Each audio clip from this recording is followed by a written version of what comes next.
an investigative researcher, author, six-time best-selling author, and a researcher for Roswell and all things UFOs. And it's my pleasure to bring you him here today. And just remember that we record live. We live stream every Thursday, 3 p.m. Pacific, 5 p.m. Central, and 6 p.m. Eastern time, and then wherever else it is in the world. All right. But my guest has for decades now been investigating Roswell. He's on the cutting edge. He's one of the top authorities in Roswell and on all things UFO. And it's my privilege, my pleasure, and my honor to call him not only a guest of the show, but a friend that I've known for a number of decades now. And I've always been impressed by you, Don. I'm going to unmute you, but I've always been impressed from the time that I met you. The one thing, I'm sorry, I'm having trouble getting your mic unmuted. From the time that we first met many years ago, I think in the 90s, you have always impressed me as somebody who's very candid. You always said what you knew, what you didn't know, or what research revealed. I never, ever once in all the years that I've known you ever felt that you talked out of both sides of your mouth or you said something that wasn't accurate. And well, thank you. That's actually about the best thing you can say about most anybody. And I would give all compliments to my dad, who was an Army drill sergeant. He was part of the invasion fleet crossing the Pacific on their way to Japan, and how the bomb, saved him. And I may not be sitting here if they would have actually had to land, as they had previously, landed at Normandy. And so I have a lot of that drill sergeant in me. And I also, my first baseball trainer was the late Kenny Kranz, who was he was a second string lineman for Vince Lombardi for the Green Bay Packers. And so I got to meet all of those Lombardi Packers. So I have all of that also drilled into me, so to speak. I don't like to lose. And I know part of not losing is you can't put up a false front.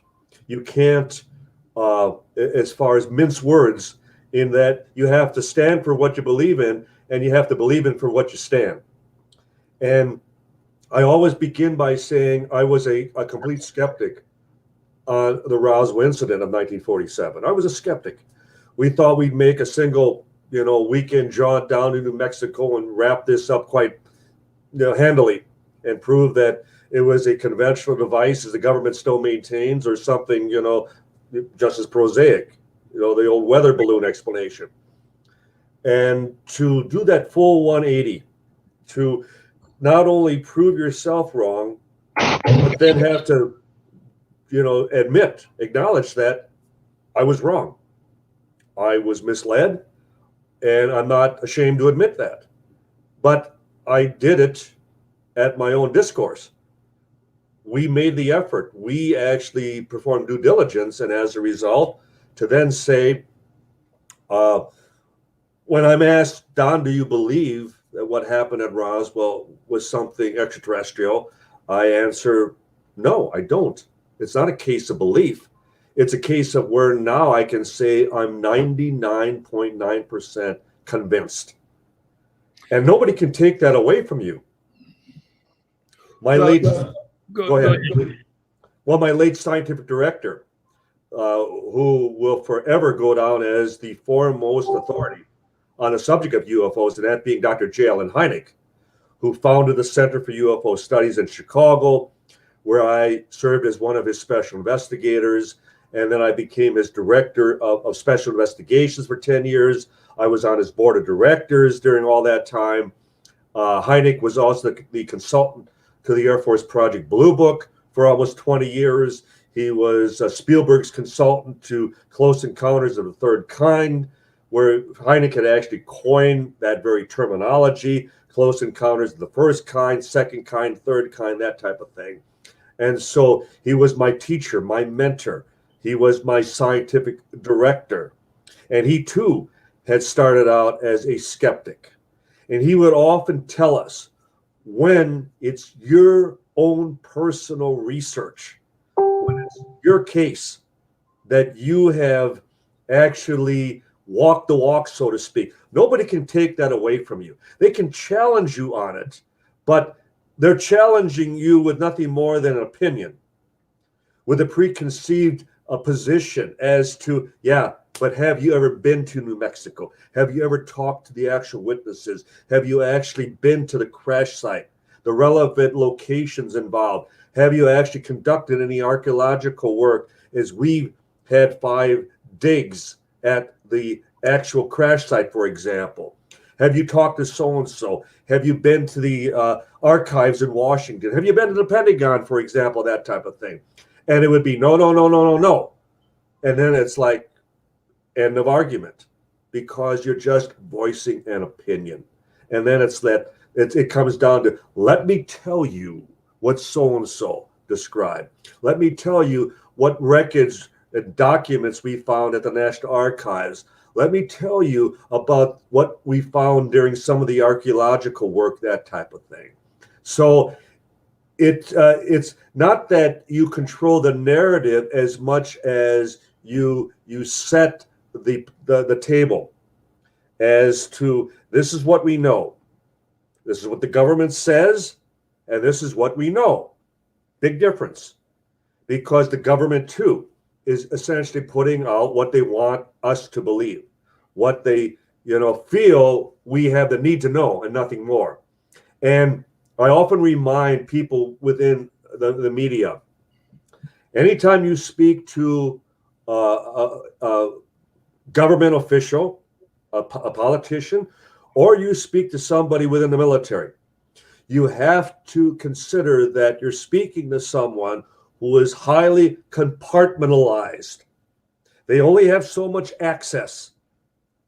Whereas in my situation, I am not compartmentalized whatsoever.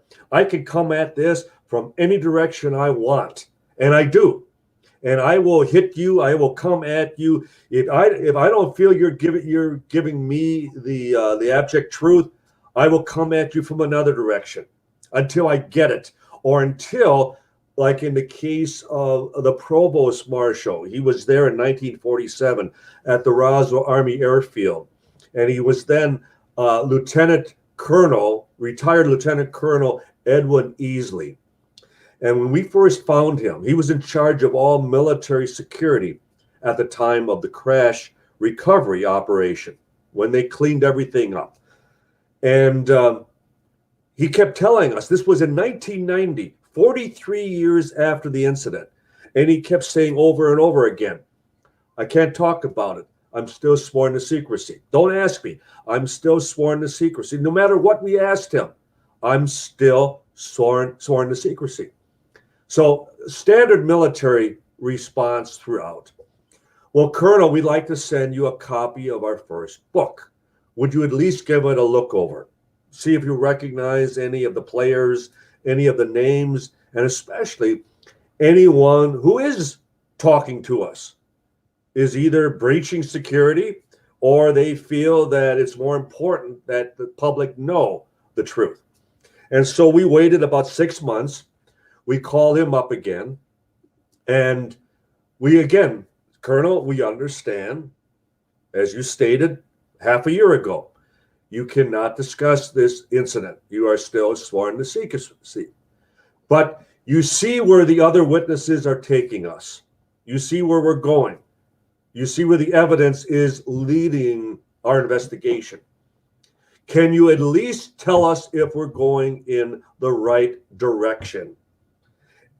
And I love this because it's a classic situation of, I'm not going to tell you anything, but yet I'm going to tell you all you need to know. Colonel, are we going in the right direction? To which he responded, quote, let's just say you're not going in the wrong direction. So he has perfect culpability. I didn't tell them anything, but he told us all we needed to hear. It was wonderful. So,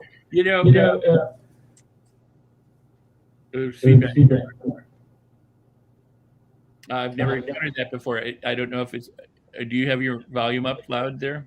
I'm hearing you. Oh, well, anyway, we'll just continue. The you've changed since I've known you, and in a way that I respect. So I want to make sure that that's clear, that's understood. When I first met you, I may have been the one to ask, or other people, could have asked you, but we were kind of like, "Do you believe that this happened?" And your answer was, "I don't know."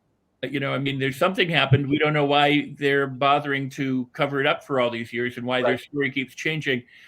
So we don't know if there's actually an extraterrestrial event that occurred or not, but we're still looking into it. And then years later, you're like, I'm 99.9% certain. So there's been an evolution from those days back then, and I have been privileged to either sit with you in private, or at dinner or breakfast or something like that, or also when we have met in groups of people where you have brought guests in by telephone, and you would interview them by phone, and then it would be amplified. We'd hear their answers, and these were speakerphone, right? The speakerphone, and these would be children or military people, or talking about what people had said on their deathbeds, or new evidence that was uncovered. So, in a very tiny and remote way, I've traveled with you on this journey, but as a remote viewer, no pun intended. But you know what I'm saying? I've had a privilege to know you and to get updates that many people otherwise wouldn't have unless they get to read your books. So, or talk to you like we're doing right now. So the name of your first book, what I'd like to do is give you a moment to talk about the different books that you have and how you can be reached. And you're responsible for Roswell, the movie that starred Kyle MacLachlan. And so let's take a moment and just backtrack to the name of the book, for example, that you just gave the military guy. Well, as far as that was the very first book, UFO Crash at Roswell. It was our first bestseller, first book that I had co-authored with my partner at that time, Dr. Kevin D. Randall, who is a retired lieutenant colonel in the Air Force. And I had no prospects of writing a book because, again, I was a skeptic. I thought we would write up a single report for our scientific board. Our director at that time, Dr. Mark Rodiger, who had taken over the Center for UFO Studies in Chicago with the passing of Dr. Hynek just 3 years before. And I thought that would be the extent of it. And it was even during the first couple of days in New Mexico, speaking to third-hand witnesses, we were starting to feel that this was exactly going to be, the very pretext of what we thought Roswell to be. It was nothing but, third and fourth hand, stories passed down, and things had been exaggerated to the point that a weather balloon or a plane or a rocket became something, off the planet. But then we started to speak to the first hand, who actually handled the wreckage that by their descriptions clearly, demonstrated that this was something beyond our technology. When they start talking about paper-thin metal-like material that you couldn't cut, you couldn't burn, even a bullet wouldn't penetrate, and then memory materials that you could crumble the same type of material, and you could crunch it into a ball and you'd place it down, it would slowly unravel and flow like water across, a tabletop, or, even within the grasp of your hand as it would flow between your fingers. We realized, my God, what if we're wrong? What if we're potentially sitting on one of the biggest stories of all time here? And how fast can we get back down here? And that was exactly the case. We were there in February of '89, that first trip. We were back in April. We were back in July. We were back in September, because we realized that if indeed this was developing into something bigger than we could have ever imagined, we needed not only to stay on top of it, but we also needed to stay ahead of the very powers, the very arbiters of that cover-up, because we quickly realized we were placing ourselves in harm's way, that if we were unraveling something that the government had worked that hard to suppress, and at that time, after 40 years, that we would be small change. They could easily, take us aside, scare us off, warn us, off topic, or worse. And we decided that the best thing to do is shine as much light on our situation as possible. Have press conferences, present witnesses, do as much media as possible. And then it quickly got to the point, well, let's write a book. We need to put this all down. We need to, actually announce, the developments within our investigation in regards to our own journey of how we started out skeptically. And then we were getting to the point that we may be on the verge of exposing the biggest story of the millennium if the witnesses are all telling us the truth. And so that book came out, and it was producer director Paul Davids in Hollywood who quickly optioned the book with the hope of selling a movie script based on that book. And as you mentioned, Rex, that became the Golden Globe nominated Best Made for TV movie, Roswell, starring Kyle MacLachlan, Martin Sheen, Dwight Yoakam. We were consultants on the picture. We filmed all the exterior, not in New Mexico, but in an area that resembled very much Roswell in 1947 and the outlying high desert region of Lincoln County, where the craft of unknown origin actually exploded and raining debris down, covering that entire site. So that was in Bisbee, Arizona, which is in the southeast corner of the state.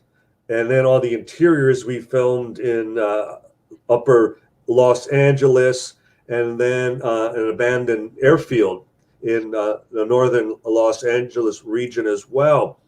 But it was a wonderful experience on the movie set, because whether it was Martin Sheen or Dwight Yoakam or Bob Gooten or Xander Berkeley, Peter McNichol, whenever they were off camera, they could not, seek us out fast enough, because they peppered us with questions. And they kept talking about, their being honored to be part of something so monumental, that they felt that this story needed to get out. Our director, Jeremy Kagan, he constantly thanked us for providing him with this opportunity of being involved with this movie, this storyline. And the first day I arrived on the Bisbee set in Arizona, and I tapped on the shoulder, and this was after we were told, well, you guys are just the writers, so, you'll be just tourists in the background, that type of thing. And I'm tapped on the shoulder. I turn around, and there I look down, and I go, Bobby. And it was Mike Lukenland, who had played Bobby Brady in the Brady Bunch TV series. And he was our head grip and our second cinematographer. And he, shaking my hand, and Don, I am so proud to be part of this movie project, because I'm a big fan. And we were treated like royalty. And then when we had the premiere at the Directors Guild in Hollywood, and I can't come up with the name of the president of the guild at that time, but he was introducing cast and crew before the curtain opened, and we got to see the finished movie up on the big screen.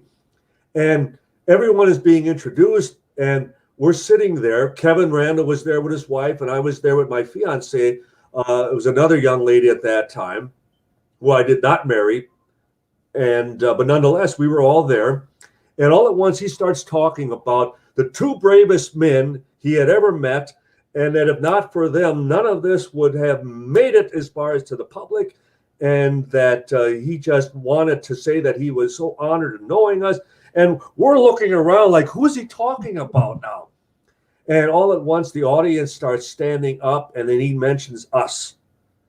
And instead of us standing, we're slinking down in our seats more and more, because we're that humble that we had no idea it was like this became a labor of love that we had experienced, and yet until to see it up on the screen and knowing that the cast and crew, stood and applauded us. And it's like, how many writers have ever had that experience? Truly. It's one thing to have your book made into a movie, but then to be treated as like, this is your movie. That's wonderful. It truly is wonderful. But I mean, I see that, with people around you anyway, because you're one of these people who goes, let's just get to the truth of the matter. Mm-hmm. If it turns out that it's not what we think it is, then it's not what we think it is. If it turns out that it is what we suspect it to be and it's been covered up, then that's what it turns out to be. But we ought to know what the truth is. Right. And we're talking about, as I have already described, the biggest story of the millennium, and the idea that a handful of men would decide for all time. And it was like when Kevin Randall and I had confronted, and it happened to be the last time, that it was a counterintelligence officer. He was the lead CIC officer at Roswell at that time. And counterintelligence was a predecessor to the CIA. They were involved as far as strictly in foreign espionage, and they were seeking out Soviet spies at that time, and especially given that the first atomic bomb was detonated in New Mexico, just 2 hours west of Roswell, just 2 years before. The first atomic bomb squadron, the 509th Bomb Wing, was headquartered at Roswell. And so you're talking the elite.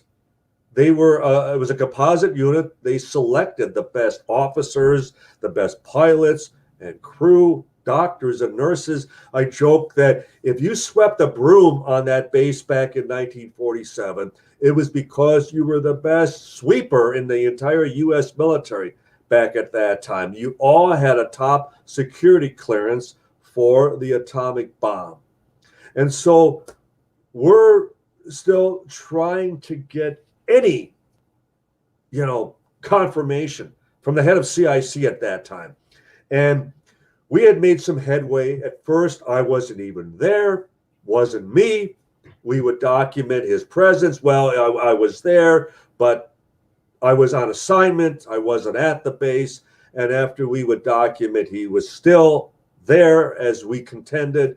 He just kept skirting the issue. He kept, there was something recovered, but I had no knowledge. They never called me in, and on and on and on. But we kept, as far as, making at least some progress. And so little do we know that it would be the last encounter, the last meeting with him at his home in Sequim, Washington. And we were out in the driveway and we were leaving, and we were saying our goodbyes, and I complimented him on maintaining his oath of security after all that time. And he's thanking me, but then I turned back and I went, but Colonel, what gives you the right withholding it from my generation? All of us who weren't even born back at that time, what gives you the right deciding for all time that we should not know about this? And he kind of, he muses on this for a moment. He goes, I never thought of it that way before. Well, I'm still not going to tell you. Okay, so there was a there. He admitted that there was still something he was withholding. So we got him. And to then work with his family, and he had a son by the name of Joe, who was a practicing attorney. And he tried to get him to sign a sealed statement at the end. Even for posthumous release, Dad, write it all down. And then you won't be accused of having violated your security oath. At least something for you, even your family, to witness after the fact. And he kept saying, I'm not ready. So again, he was acknowledging there was still something he was holding on to. And he never did. It was the saddest thing. His personal doctor said that the day before he died, he was sitting in the chair in his hospital room, and the family had gathered and they were reminiscing and telling stories. And he just sat there, not saying a word. And she said it was so sad because it was as though even then he was afraid he might slip. He might say the wrong thing. Wow. And that the government still had him in that bubble. And to me, I think that's the greatest tragedy for all these families, that their husbands, their fathers really were married to the government, Wow. to the military. And that, to me, that's total dictatorship, total possession of your very soul in many respects. Well, let me say that some of the things I would venture that you encounter is it's not just what they say, but what they don't say that's equally important, as you just verified. But there are also those people who have on their deathbed either confessed to family or to yourselves or whatever, and have come back and said, okay, so here's the truth. Now we've got a few minutes before we have to take a break, and when we come back from the break, what I would like you to do, if possible, is let's update us. Where are we today? From all those years ago. And also, before we go any further, and before I ask my next question, people can find you on Facebook under Donald Raymond Schmitt, and then also on Facebook, the International UFO Museum and Research Center, which I am a co-founder of. And you're talking about a museum in Roswell that is approaching almost 5 million visitors to date. Wow. And very proud of that fact, from all over the world, that people are coming to us for the truth and not the United States government. And one other thing that we'll mention, you have a website, but as we talked about before the show, the link wasn't working, and you looked into it and you said it's down for a while. Right. But if you want to give that website out with the idea that they can come back and try and visit it. It will be up as soon as we are able to bring it back up, and it is Roswell Investigator, one word, .com. RoswellInvestigator.com. And wonderful, Ava put up the Roswell. UFOmuseum.com. Okay, so she's given that link there for our. Thank you, Ava. And Ava is marvelous. That's wonderful. Thank you, Ava. And Dan says, fear is the currency of control. Absolutely. Yes. Absolutely. Couldn't agree more. So, Don,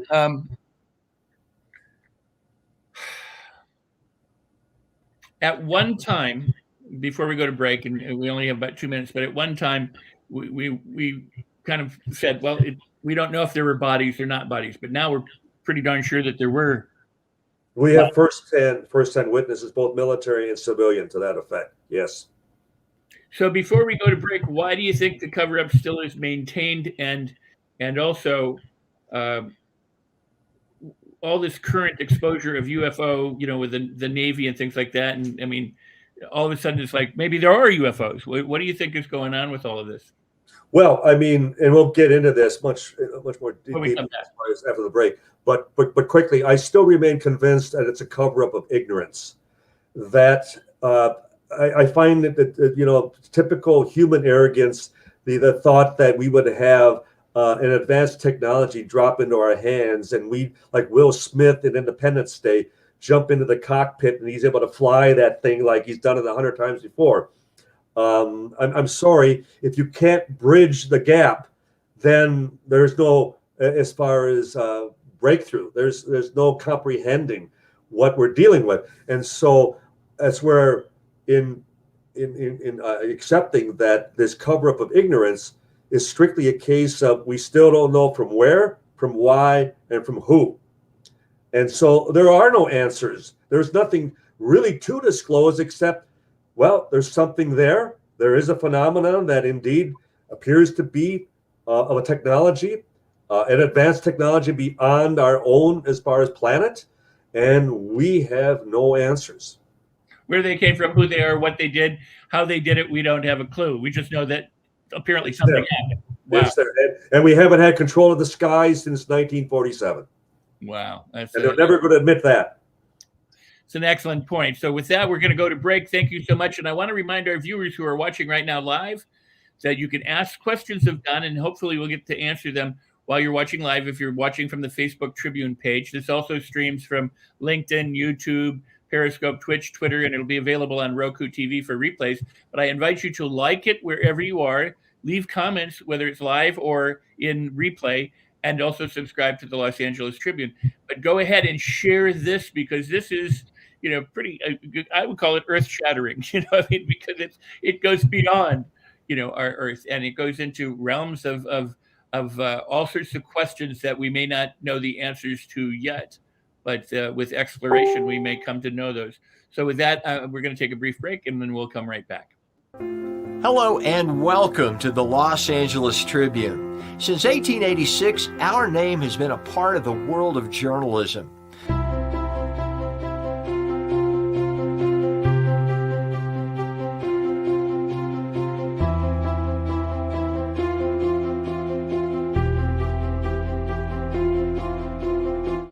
We have earned a reputation for being a publication that practices integrity, authenticity, and responsibility. For general inquiries, contact today. Thank you on behalf of the Los Angeles Tribune team. And we're back with Donald R. Schmitt, the author of 6 best-selling books on Roswell and related UFO studies, and producer of movie, and you also are involved in another movie. Let's talk about that briefly. The Phenomenon.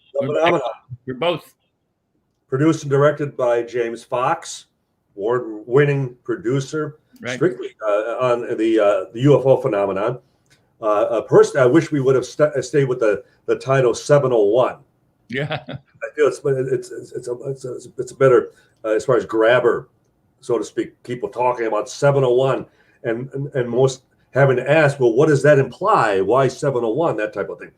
And I had mentioned Dr. Hynek being consultant to the Air Force Project Blue Book for 20 years.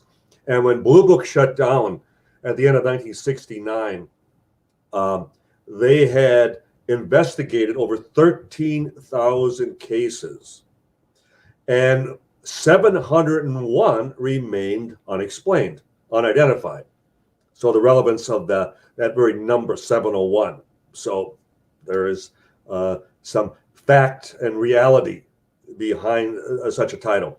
But 701, last I heard, we had over 100 hours of B-roll and interview footage. And so the final movie, just imagine that James and his editors, as far as editing all that material down to just an hour and a half. So you can just imagine the wealth of information material. I mean, we filmed in China. We filmed as far as down in Brazil. There was additional footage with congressmen and senators and governors regarding the subject of UFOs.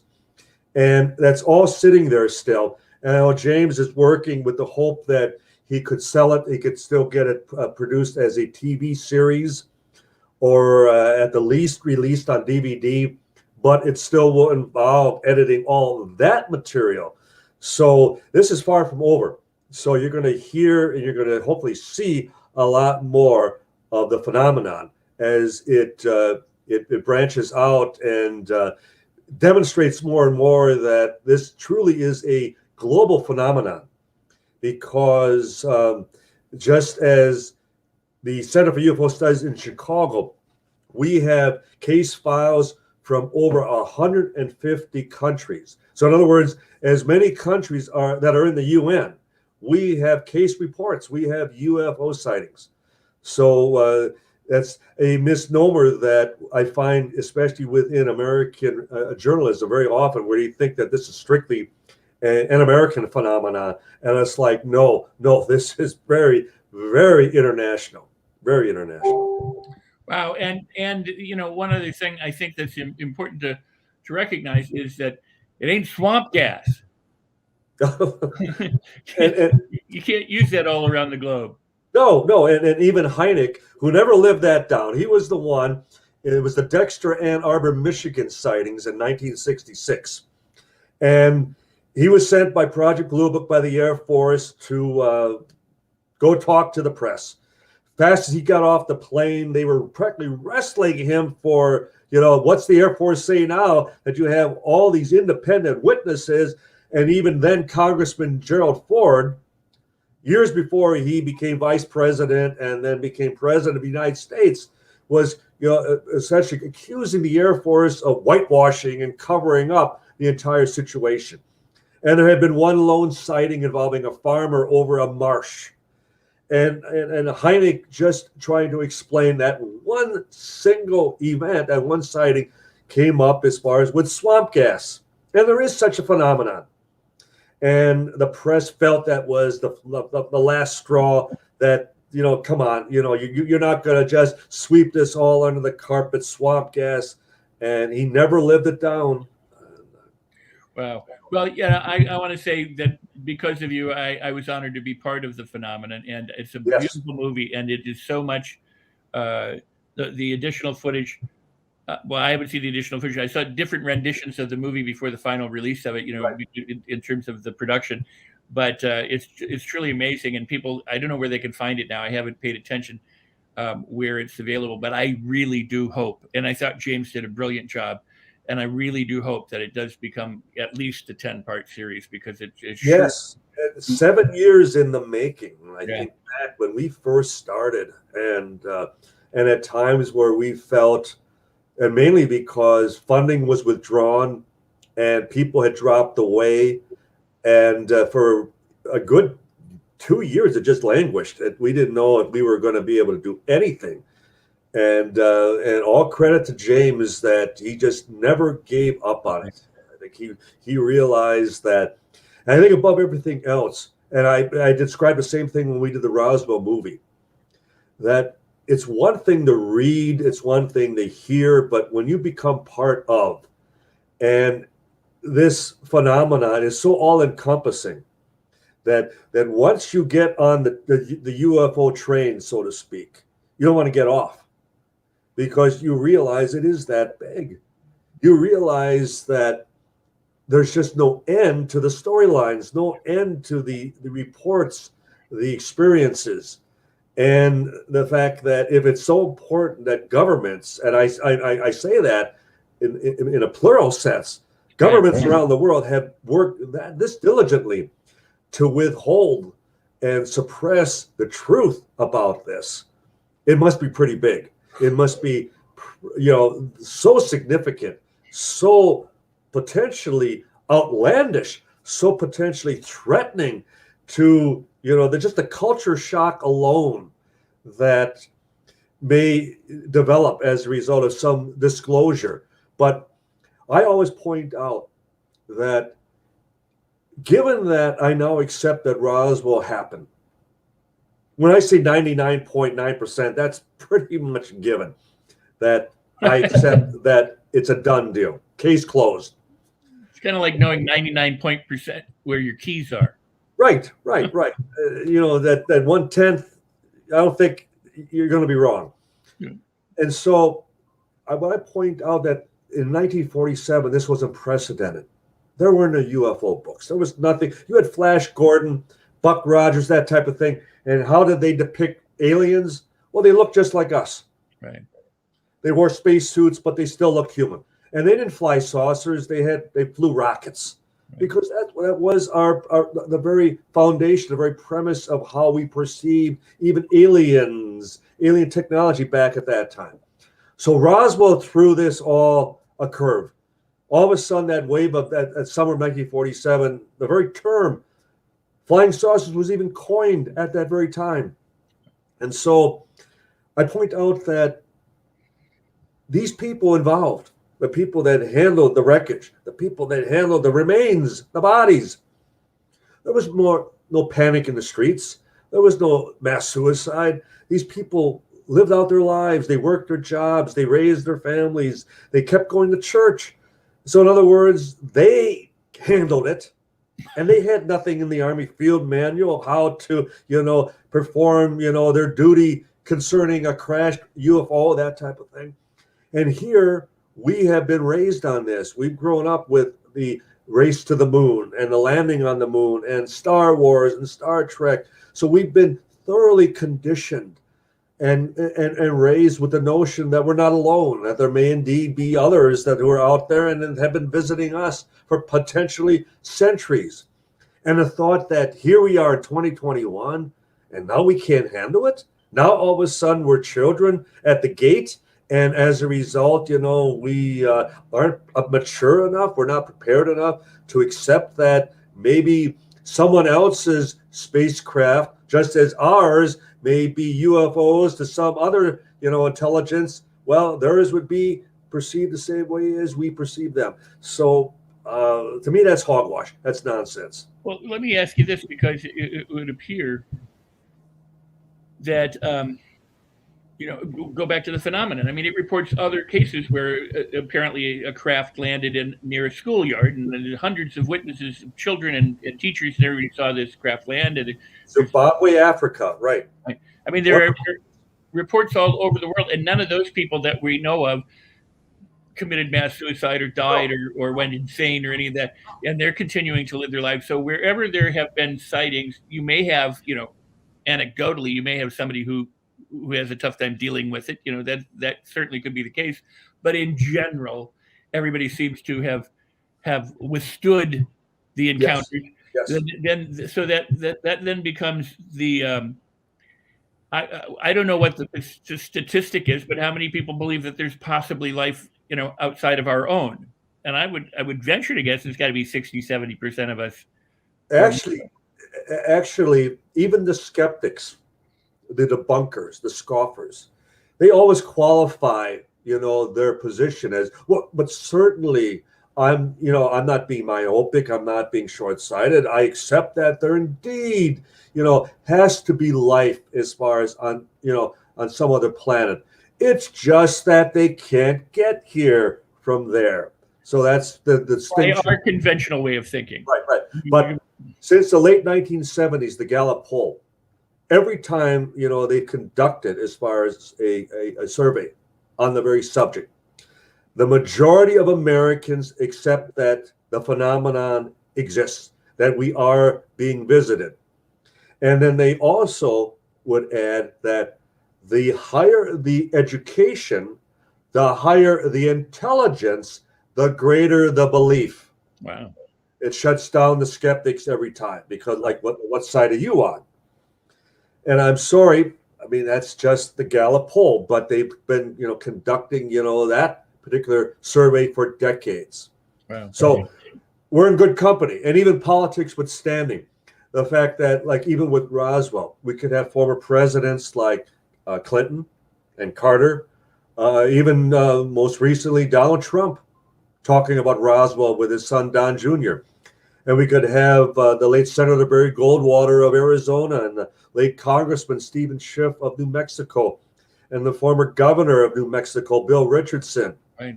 all lamenting the fact that they could not and cannot get the truth about Roswell / UFOs.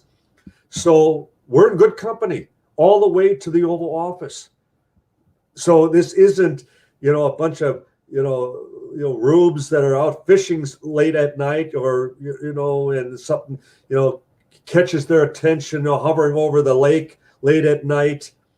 We're talking about PhDs. We're talking about Apollo astronauts. We're talking about scientists from MIT. We're talking about Cornell University astronomers. We're talking about, as far as the most prestigious, most highly respected people around the globe that are having these experiences, are being ridiculed and subjected to that taboo that it's a career breaker. And then we have to ask, but who created that? Who started that stigma after all these years? It's an interesting thing, because people can argue with somebody. They have something about being argued with. I say something, you disagree, we could get vehemently fighting. But if you just laugh me off, what can I do? So the easiest way to dismiss something is to ridicule it. Precisely. Yeah. It's no different than it was a great case that happened over Ohio that actually extended into Pennsylvania. It's called the Great Ohio Police Chase.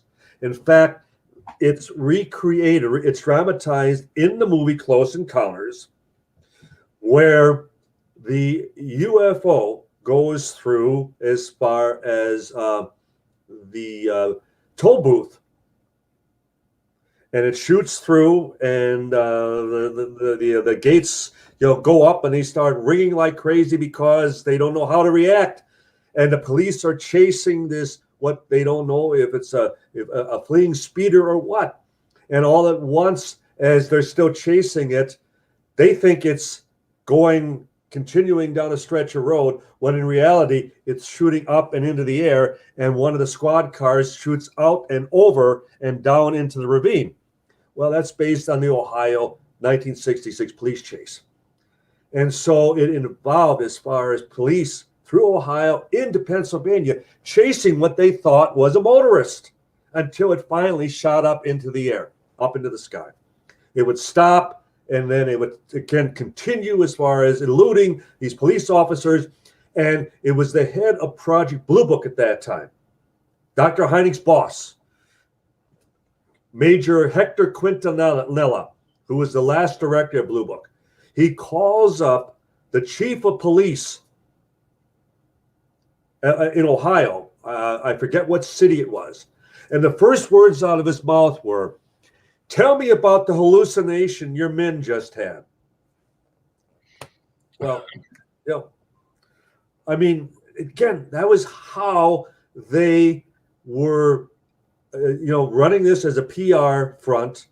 It's how they were creating this propaganda that it was all silly season. It was all such nonsense. There was nothing that could be accepted as legitimate, and they got away with it. And as a result of all of that propaganda, as a result of all of that programming, here we are.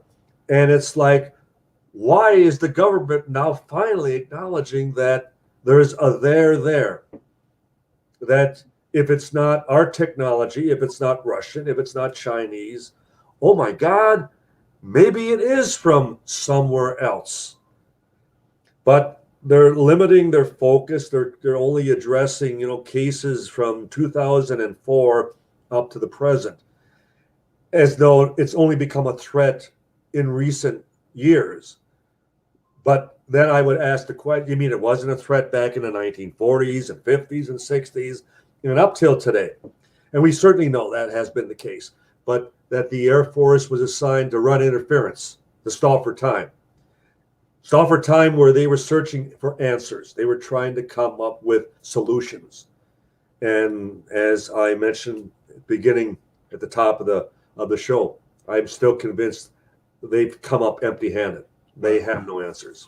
Don, we got about 10 or 15 minutes on the outside left. And I do have a question from Ava who I want to have answered before we get to the late breaking news or the disclosures that you want to make, and before we wrap up the show. But so Ava asks this question, and I think it's an important question. What did you mean, or what do you mean by we haven't had control, when they said we haven't had control of the sky since 1947? Simply because the modern age of UFOs originated that summer of 1947. The week leading up to Roswell, the term flying saucers was coined not because of their shape, but the way they maneuvered through the air. As a search rescue pilot by the name of Kenneth Arnold described them as like saucers skipping across the water. And there was a reporter by the name of Bill Bichette with the Oregonian that then came up with that very term, flying saucers. So for all of the meetings and interviews I've had with SAC officers, Strategic Air Command officers, and pilots and tower operators and people in the military, all the way to the Pentagon, the fact that they have yet to bring one down, the fact that they've yet to get close enough that they've been able to make a positive identification of what they are dealing with. So in other words, who is controlling the skies? Who's running the show, so to speak? When you have unknowns that are able to come over SAC bases, that are able to shut down firing lines of Atlas missiles with nuclear warheads. Right. And one by one, they shut down as the UFO is hovering off in the distance. It's a total, as far as violation of our secure airspace, and yet the phenomenon is able to do it with total impunity. We seem to have no authority, no power over this phenomenon, and to finally acknowledge that, well, now they finally are a threat to national security. Well, they were already accepted and already determined to be a threat back in 1947. And here we are now approaching 75 years later. And I don't believe we have advanced as far as the ball down the field another yard as to what's behind the phenomenon. You know, that's a critical point, and they haven't taken us out either. Exactly. Good point. No Independence Day. You know, we haven't been destroyed by them. So, you know, what we can't figure them out, but they've kind of left us alone. And many would suggest that. Like I have colleagues, we joke that what if this is like the Universal Insane Asylum, or we're the Galactic Zoo?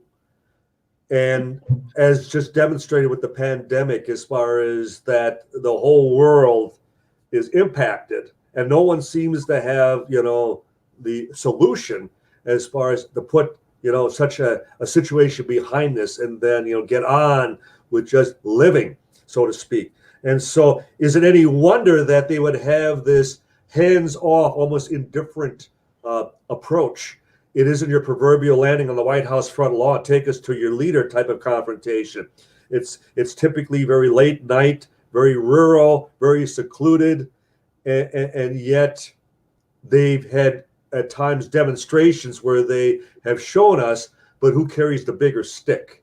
Yeah. And if you, as you just described, Rex, if they wanted to, they could easily, you know, disarm us. And maybe what they're doing is shining deer. You know, maybe they're out, you know, their intergalactic tour buses of look at those silly creatures in this, you know, kind of weird, you know, universe. You know, maybe that's. But at any rate, you do have, you know, some news that hasn't been disclosed that you're willing to disclose and to announce here. And am I correct in saying that? We just yes, as always. Well, there is one more question here, or maybe a statement, but he said it is this from Dan, and Dan's a great guy. Let's see here. We're mature enough as people to handle this information. Why hide it? Well, and that's the point. It's got nothing to do with us. It's to protect them, the arbiters of the cover-up. And the other thing that I should mention is that there would be a high level of culpability. The fact that through the years, and especially following Roswell, and as Rex, you're aware of, they threatened bodily harm to not only civilians, but their children in suppressing all this. So there'd be hell to pay. The fact that they were threatening to kill children over a weather balloon. Right. And so who's going to fess up? Who's going to own that? Who's going to come forward and go, ladies and gentlemen, I'm here in the Oval Office tonight to announce that we are not alone. We're being visited by an intelligence off the planet. They are able to fly through our airspace with total impunity. We don't know where they're from, who they are, what their agenda is, but we're working on it. And while you're at it, vote for me come next election. Great point. But before we get to disclosing, you and I have talked about this, but the idea that, you know, the Navy has now been releasing footage, and I asked you why they changed it to UAPs and things like that. Why do you suspect that in the last year or so we've had more news reports about here's an unidentified or aerial phenomenon or unidentified flying object? That still remains the million-dollar question in all this, Rex. The point is, why now? It's not as though there had been some, like a Phoenix Lights situation where thousands of people had seen something and they couldn't come up with a conventional explanation. And they felt compelled to finally crack the door, albeit just slightly. So we're still asking that question. when Project Blue Book was declassified in 1977 during the Carter administration, and we discovered that it was 99% Air Force reports. There was just a handful of Navy, maybe a sprinkling of some Army, no Marine Corps, no as far as National Guard or anything of that sort. So who has greater coverage of the planet than any other branch of the military but the Navy? And as a result, we have long known that the Navy has conducted their own investigations for decades. So wouldn't we love to see their files?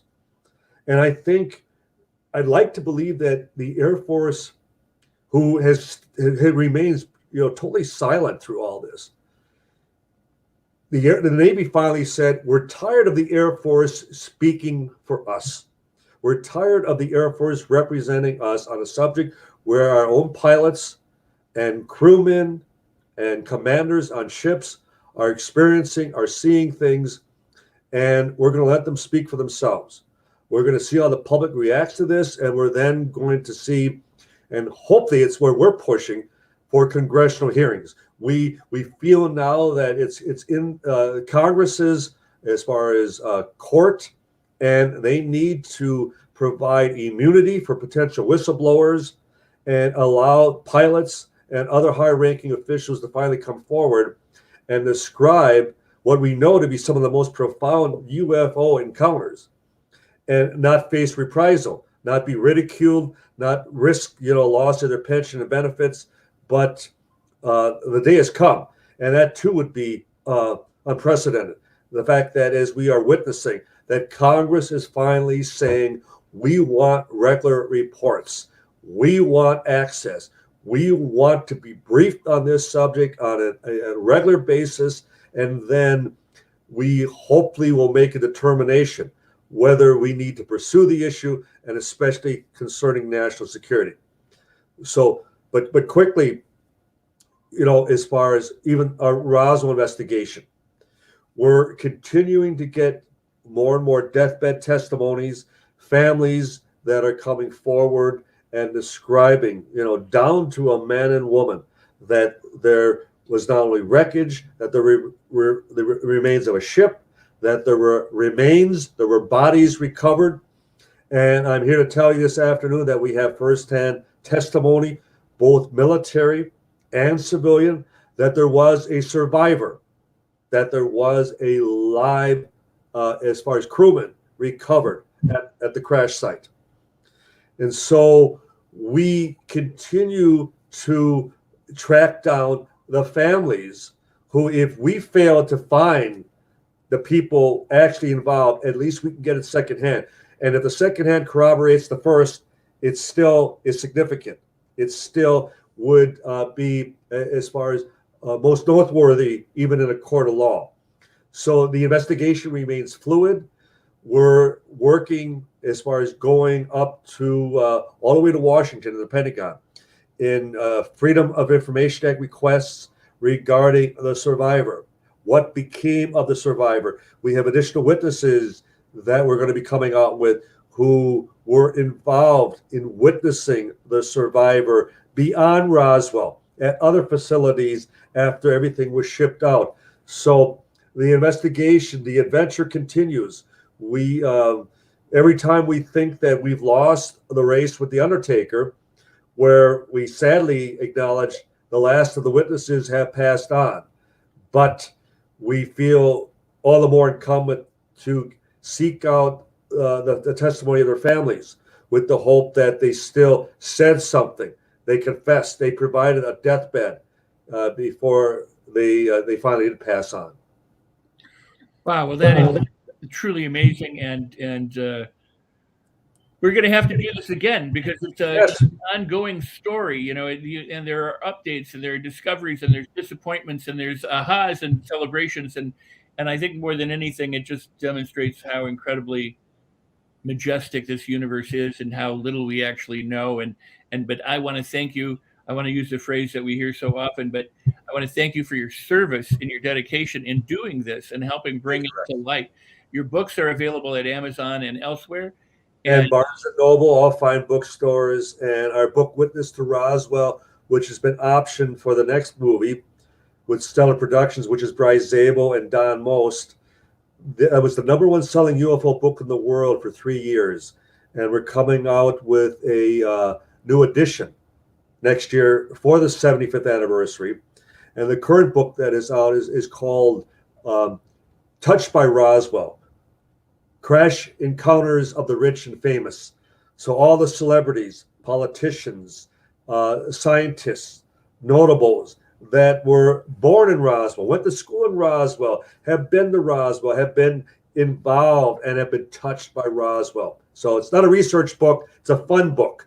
It's a sit-down, warm, fuzzy book in that regard. That's so cool, and I encourage everybody to get them and to read them and discover them. Also to look at the phenomenon, but also Bryce Zabel did Fire in the Sky.